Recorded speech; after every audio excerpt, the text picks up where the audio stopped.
meron na ako. Yeah, diba? Ang saya. Hi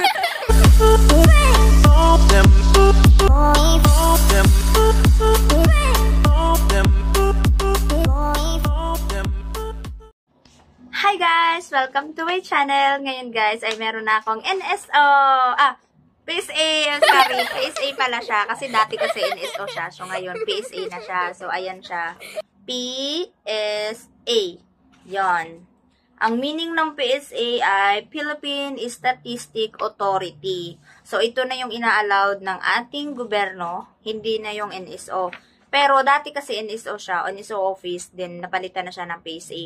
So, yun, kumuha ako, then, ina-appointment din siya, sa internet lang din siya, ina-appointment siya, dun, punta lang kayo sa Google, tapos, ano nyo lang siya na appointment ng PSA, then, ito, makukuha nyo na siya, ang halaga lang niya ay 155 each, kung kukuha kayo, ang isa, 155, kung dalawa, ay di madodoble, 155, pwede namang ilang copy yung kukunin mo, yun nga lang, yung payment, madodoble, 155, ganun, kung ilan yung kukunin nyo. Kompleto doon, meron doon Senomar, may death, may marriage certificate, birth certificate, ayun, mamimili ka na lang doon kung anong gusto mong kunin. Tapos ito, birth certificate yung kinuha ko, updated siya, then, isang copy lang yung kinuha ko kasi meron pa naman ako yung isang copy para sa aking passport kasi kukunin nila yung original nun. So, kailangan meron akong sariling copy. Then, ang process nito, mabilis lang din. Pagpunta namin sa PSA, dun sa may East Avenue, Quezon City, doon yung kuhaan nito. Pagpasok namin doon, dire-diretso na, payment na siya. Then, ano kasi yun pumunta ako nun, ang schedule ko nun alas 3. Tapos, pagdating ko doon, wala na masyadong tao. Maganda na nga ang daloy ng pila. Bakla, ang bilis-bilis lang. Pagpunta ko doon, then na-fill up kami. Then, pag fill up, meron siyang, doon sa may ground floor, chinecheck lang yung mga documents na kailangan. Then, pagka-check, ay yung mga, dinodouble check din nila kung tama yung, kung lahat na fill upan mo, ganon-ganon, dinodouble check nila. Tapos noon, pagdating doon, aakit ka na, pumunta ka na sa taas. Pagdating mo sa taas, payment na siya, bakla. Tapos pagdating mo sa payment, punta ka na doon sa second floor pa ulit. Tapos, ano na siya, for releasing na siya, antayin mo na yung... Hi guys! Hi guys! Ayan. For releasing na siya, antayin mo na lang yung pipila ka na lang doon, for releasing na. Yun na, bakla, ang bilis. Wala pa nga kaming doon 1 hour doon medyo matagal lang sa releasing kasi madami. Tapos nakapila kami dun sa releasing. Hindi na siya tinatawag bakla ng dati kasi minamic yun. Ngayon hindi na siya minamic. Oo. Tapos, pagkatapos namin dun, ayun, okay na. Binigay na to. Ang sayo, ang bilis lang baklo. Mabilis lang mag-process. Maganda na yung proseso ng ating PSA kasi mabilis na yung daloy ng pila. Mabilis lang, hindi katulad dati na super haba-haba ng pagkatagal-tagal na halos 1 day ka na doon nag-process. Ngayon, oras lang, bakla, matagal na yung 1 hour. Nung pumunta ako, talaga, alas 3 yung schedule ko. Tapos yung may kasama ako, alas 9 yung schedule niya. Pero within that day din, February 2 din kasi kami pumunta nun. Tapos, alas 9 ng umaga yung schedule niya, tapos ako alas 3. Tapos dumating kami doon mag-aalas 3. Tapos yun, na-process din siya. So, sabay kaming na-process. Mabilis din siya. Inaano lang siya. Iba lang yung pila niya kasi alas 9 siya. Tapos, akin, alas 3. So, doon ako sa alas 3 nakapila. Din siya sa alas 9. Pero same lang din pagdating doon sa taas. Nagantay din kami, nagsabay lang din kami sa payment. Tapos, nagsabay lang din kami magantay sa releasing. Ganun. Mabilis lang. Bakla, grabe. Promise. Char. Then, ayun. Kailangan lang na mag-google kayo para sa appointment. Kailangan kasi ang inaasikaso nila yung merong appointment. Tapos, anytime siya, basta within that day. Halimbawa, February 5, kung kahit anong oras ng February 5, basta February 5 ka pumunta. Kahit anong oras, ganun. Mabilis lang. So, ayan. So, meron na ako. Yeah, diba? Ang saya. Ayun, kapag gusto nyong kumuha ulit, ganun ulit, mag-appointment kayo ulit. So, again guys, sana ay may nakuha kayong impormasyon tungkol dito. Sa ground floor ng PSA, dito makikita yung mga pipilapan. Ayan, mamimili kayo dyan. Yan, meron Senomar, birth certificate, death, kung ano pa man. Tapos doon kayo mag-fill up. Yan yung place na pwede mag-fill up. Then, Kailangan lang pilapan nyo lahat, name, last name, and then yung mga sa parents nyo.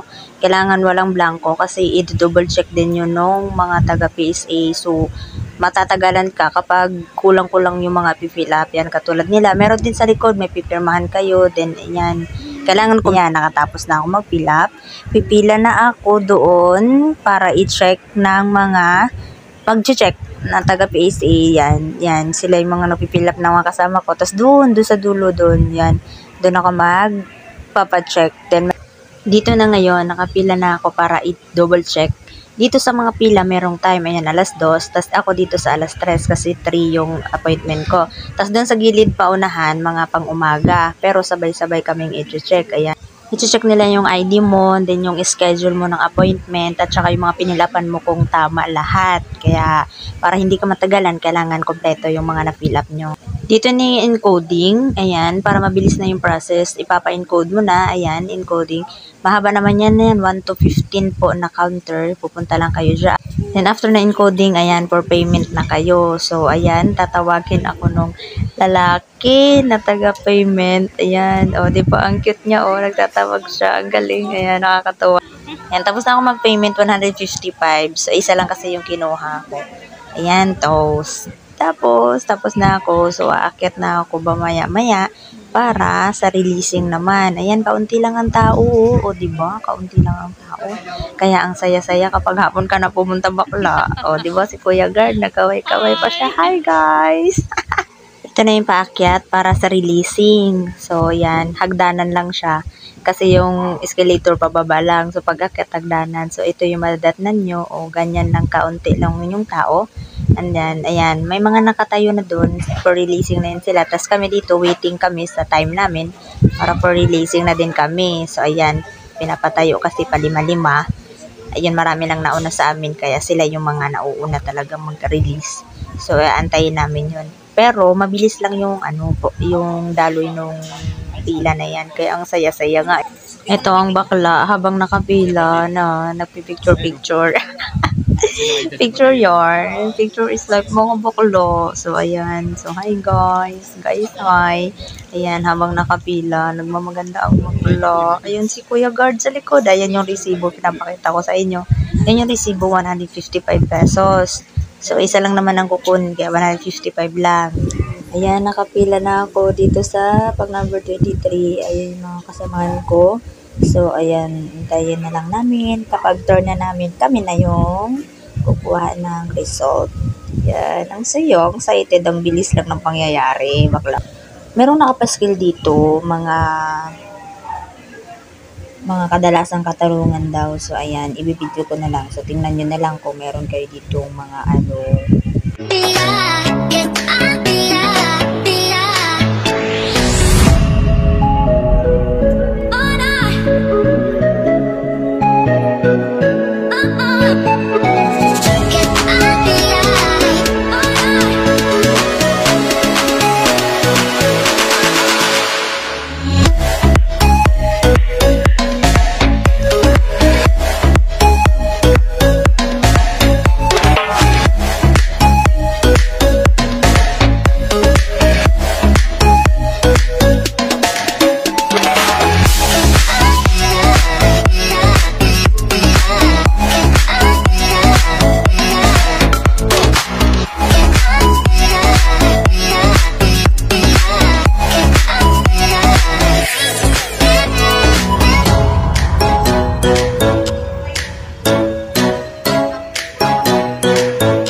This is it.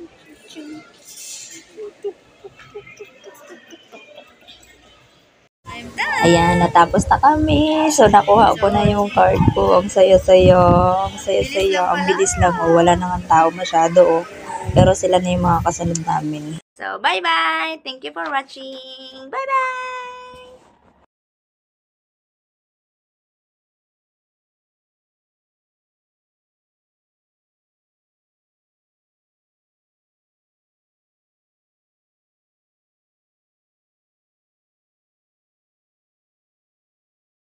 Bye!